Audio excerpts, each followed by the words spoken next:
Alright, everybody, as you know, I will begin once someone is here, just so that no one's missing out on anything, well, so that I'm not making things that everyone misses out on, more or less. So I'm gonna wait for some people to come in, and, we're gonna get things underway. So, my last episode was, like, my first one after, like, 5 weeks.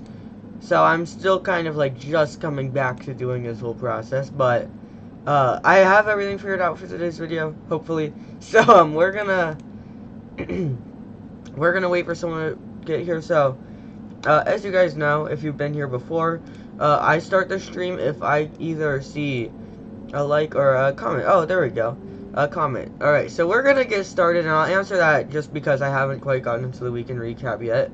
I actually haven't finished any more customs. I started working on one a couple weeks ago. That it needs a body from the Hot Wheels Monster Jam and 2 different Spin Master chassis to pull it all together. So it's a big mess, but I'm getting there right now. I'm in the process.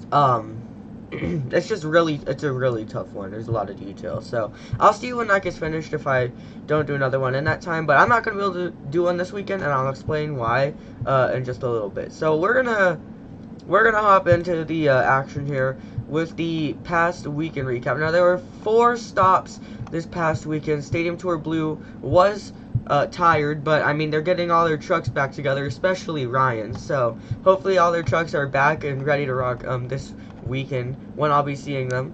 Hint, hint. So let's get things started here. We're gonna start in Florence, South Carolina. So this is Arena Series Central. So since it's an arena show, I only do the full overalls if it's only 2 stops. This was 3 stops, so I'm just gonna go over this really quickly.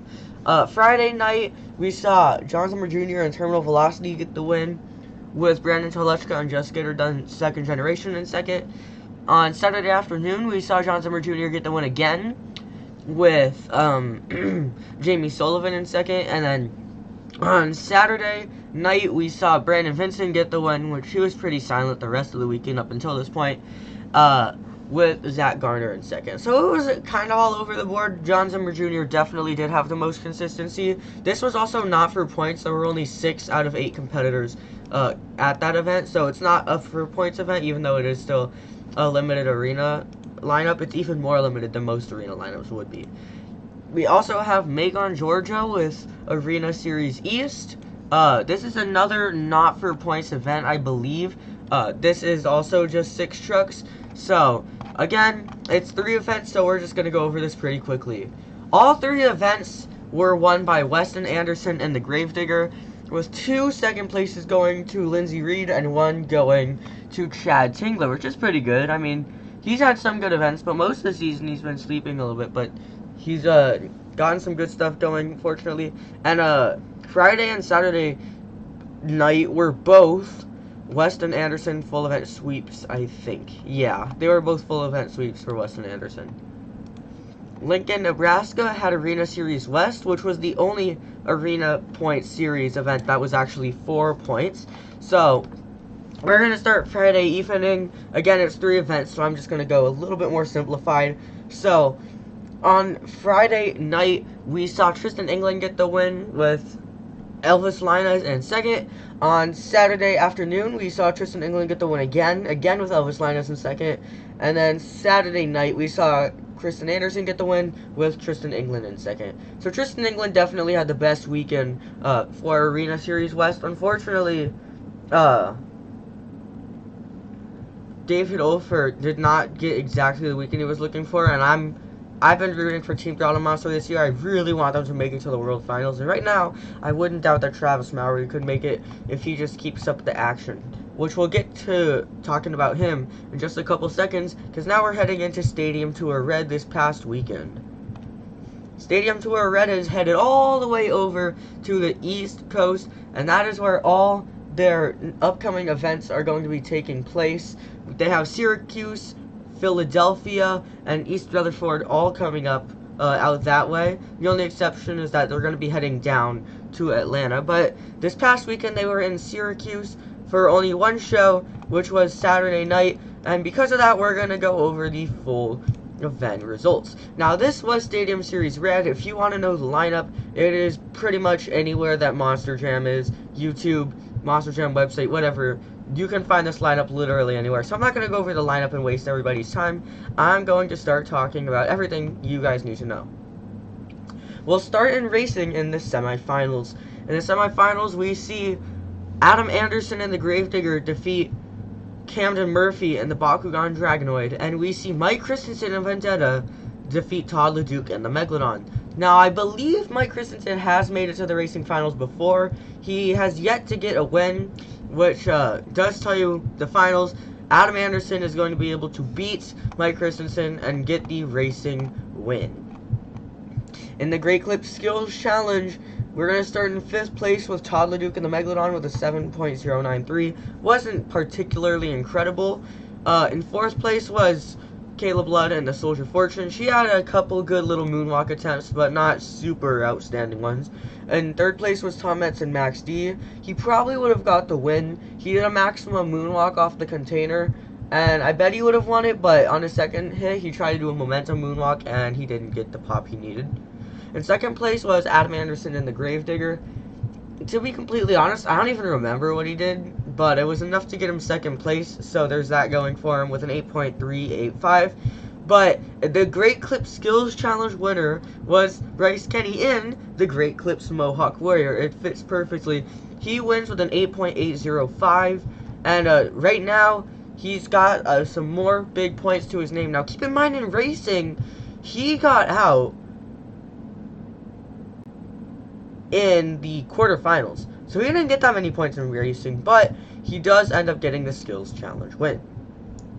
Now we're going to move over to freestyle, and the scores in freestyle are what turned the tides pretty much for the entire point standings. We're going to start in 5th place and work our way up.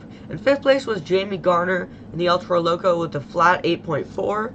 In 4th place was Tom Metz and Max D with an 8.667. He landed a backflip, did a really big jump, almost landed a barrel roll, but Monster Jam shut him off, which that was one of the fair shutoffs of this season, or fairer, because he ended up breaking a shock tower, which is probably the most dangerous thing to the driver you can do. Only that they probably should have at least let him get the save before shutting him off, but it is what it is. In 3rd place was Bryce Kenny in the Great Clips Mohawk Warrior, your Skills Challenge winner, with an 8.865. In 2nd place was the run I personally think should have won, which was Camden Murphy and the Bakugan Dragonoid with a 9.117. He had overall some pretty decent air, a couple technical moves like a moonwalk in there.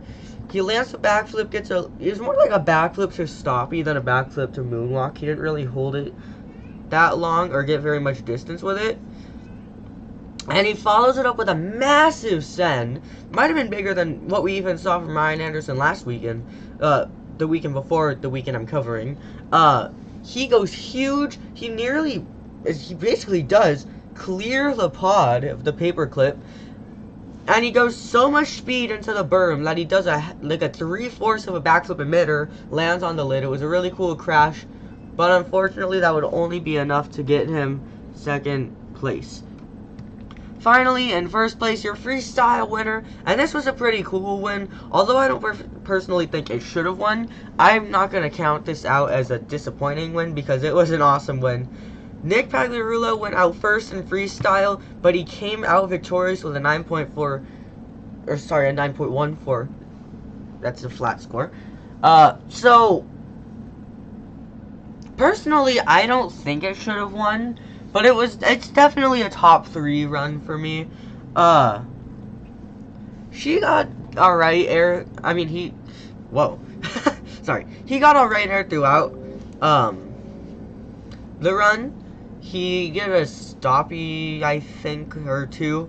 He went for the backflip, got a little backflip to moonwalk, and just kept going around with some more air until he got a rollover just by trying to turn, and the truck started on fire because it slightly rolled over in the turn. How that happened, I don't know, but that ended off Nick Pagliarulo's night. So, by the time the overall standings came about, we had Nick Pagliarulo, your freestyle winner, in 5th with 22 points. In 4th place was Camden Murphy and the Bakugan Dragonoid with 24 points. And now we're going to get to the podium. This is when things get interesting. Tom Metz and the Max D had an alright night, but he didn't make it to the semifinals. And he only placed third in the skills challenge as well as fourth in the freestyle challenge, so he ends up in third with 25 points. Now, looking at the other two competitions, Adam Anderson won racing and got second in skills, so he really had his night set up. But in freestyle, he only got 7th place, which really brought down his score. So second place was Adam Anderson, the Gravedigger, with 29 points. And because he faltered there, it gave Bryce Kenny and the Great Clips Mohawk Warrior the opportunity to catch back up and get the points he needed to get the overall. Keep in mind, he got out quarterfinals in racing, but he did win skills, and he also got third in freestyle, and it was just overall a little bit more consistent. He did tie with Adam Anderson. They both got 29. However, since he got the bigger score in freestyle, that was later on in the night, he was able to get the win he needed. That being said, we are now going to talk about the updated power rankings. I like to follow these because it kind of gives me an idea of what to expect, who to expect to see at the World Finals coming up in Nashville. Keep in mind I won't be there, but it's equally exciting to see it no matter what. So we're going to start in the 20th place through the 16th place.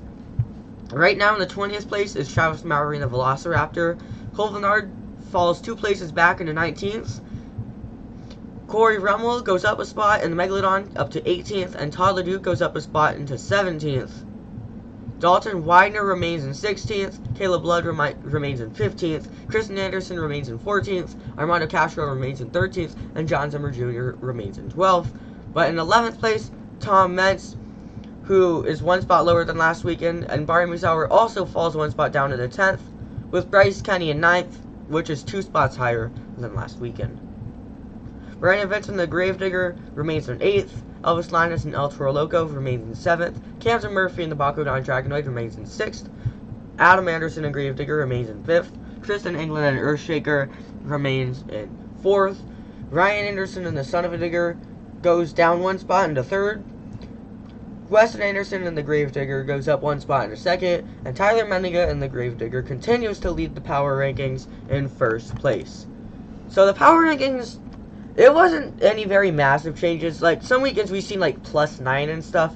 This weekend didn't really have anything like that. The drivers remain pretty close to where they were before. But, I'm hoping Travis Mowry will be able to climb back up a little bit higher, because right now, he's on the very edge of it, so I'm not sure exactly the odds of him being able to make it to the World Finals, with that being said. Now it's time to move on and talk about I guess upcoming plans is next. So let's go into we're gonna start at BeamNG. So BeamNG schedule, I very rarely use this thing, to be completely honest, but I do have a video in the works right now, and so we have, yeah, I only really have one thing planned right now. That's Atlanta 2021. I've got all the recording done. I have to throw all the editing together and stuff, which I hate doing, but I'm gonna have to. So, we got that going. And, yeah, that's about it. I'm gonna have to think about what I want to do after that. Right now, I don't have any plans, but I'm gonna have to come up with some, because obviously once that's uploaded, then what? So, I'll probably start moving into indie events sometime soon once we get into the summer. That's when I'm probably going to start doing a lot more indie events, just because it lines up better. But I at least want to do 2 or 3 more stadium events for Monster Jam before I head into any other events. Now it's time for the upcoming stuff, and, well, there are 3 days until I head out to State Farm Stadium, Glendale, and see Monster Jam live. So, you guys are going to get the content for that right away here. Probably about 2 or 3 hours after the event's over, stuff will start coming out. I mean, I stay up until 2 in the morning trying to get those videos out. So, you guys better expect that that's going to happen. So, that's the really big plan right now. This is Stadium Tour Blue, except obviously earlier in the season, Mark List left, and Chelsea Van Cleve will be driving El Toro Loco at the show. Ideally, it would be Cody Saucier, who is like literally joining the tour next week, but it's not gonna be him, so I mean, it is what it is. Chelsea Van Cleve has still yet to freestyle in any American stadiums, which is unfortunate. But I mean, we'll see what she's got this weekend, so that will be interesting. Ryan Anderson and Tyler Menninga, I'm looking forward to what they might do. Last year, Jim Kohler broke first hit. I'm hoping that he actually gets to put together a freestyle here this year. Joe Foley, John Gordon, and Ryan Disharoon all make their debuts in Glendale this weekend, so I'm super excited to see all of them. Thunder Roarers debuts this weekend with Colt Stevens, so that's pretty exciting. Corey Rummel's coming back. He had a great freestyle last February. Cynthia Gauthier debuts the Lucas Stabilize here in Glendale. Chris Kohler makes his debut in Glendale, which is super exciting because he's had a great season. And Bari Musauer will be returning as well, who's had some pretty good air this season so far. So really, this lineup I don't think is going to disappoint. Chelsea Van Cleve obviously is not up to par with pretty much all the other drivers, but I do still want to see what she can do and what she'll be able to accomplish here, with this being her first big tour that she's on. Obviously, this is her last event here before she goes back to international shows and before Cody Saucier joins the tour. But I mean, still, it's probably going to be pretty interesting to see what she puts together. So I am quite looking forward to that, even though it's not going to be as awesome as if Charlie Pock and Cody Saucier or Mark Liss were driving. It might still be interesting. She took me by a huge surprise with that Sky Wheelie in Seattle, so you never know. We'll just have to see what happens, and whatever happens, happens. And on that note, I think it's time. I think we've already got to everything, haven't we? Yeah. We're already into the final. We're already into the final segment. This is everyone's favorite segment. This is where literally all the fun stuff happens. We talk about literally anything that doesn't even have to relate to the sport. This is just the part where conversation happens and fun stuff happens. So while we're here, since it's not really upcoming plans or results, I do want to talk about next weekend is going to be, 2 weekends from now is going to be a loaded schedule. All 6 tours are running. Internationally, there are 3 Gravedigger drivers, Charlie Pock and Matt Cody and Randy Brown. But Charlie Pock's a Megalodon, Randy Brown's in Blue Thunder. So that's definitely going to be the best international show we've seen yet lineup, because also Tony Oaks is going to be out there that weekend, which I don't know how that's going to happen. Because, oh, I see. So some of the arena series are going to have limited tours that weekend. But Tony Oaks is still scheduled both in Columbia and Cape Town, so I have no idea what their plan is with that. This coming weekend's also going to have 5 tours running, so that'll be interesting. This is the first dual stadium weekend in like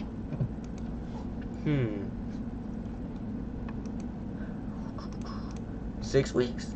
6 weeks, I think, is how long it's been, which is a really long time. And then also, in 2 weekends, Atlanta is always a cool stop to see. Reno, which is also Cody Saucier's return to stadium events, well, stadium tours. International tours back with a pretty cool lineup. And, yeah. It's going to be pretty interesting there. I'm not attending any events that weekend, but it'll still be cool. Also, the 3 weekends out is Inglewood's first ever event. So, no idea what to expect with that stadium and stuff. But I think this short-lived episode is actually over already. It went, I mean, pretty fast. It's already been 20 minutes. So I'll leave it open for now, but I think it's actually done. So I'll leave it running in case any more people do pop up, but otherwise, I'm going to end this out.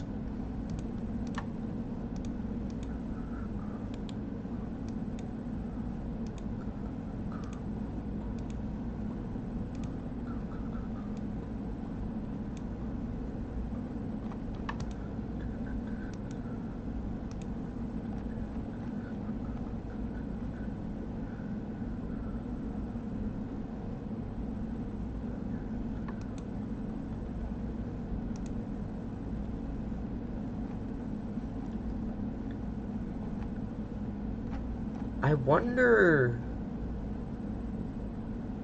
So Monster Jam is doing Glendale is on the TV schedule. What I'm not sure is that gonna be like one of the older shows re-released, or is that actually gonna be this year's show? I'm hoping it's this year's show. I don't know yet, but hopefully it is gonna be this year's show. I don't even think they could rerun it past year, just because I guess NBC kind of owns the footage for that, so I don't think they could do that. I could be wrong, but yeah. So, that being said, I think it's time to wrap up the video. So, thank you for those of you who came out for watching, and I'll see you guys next time.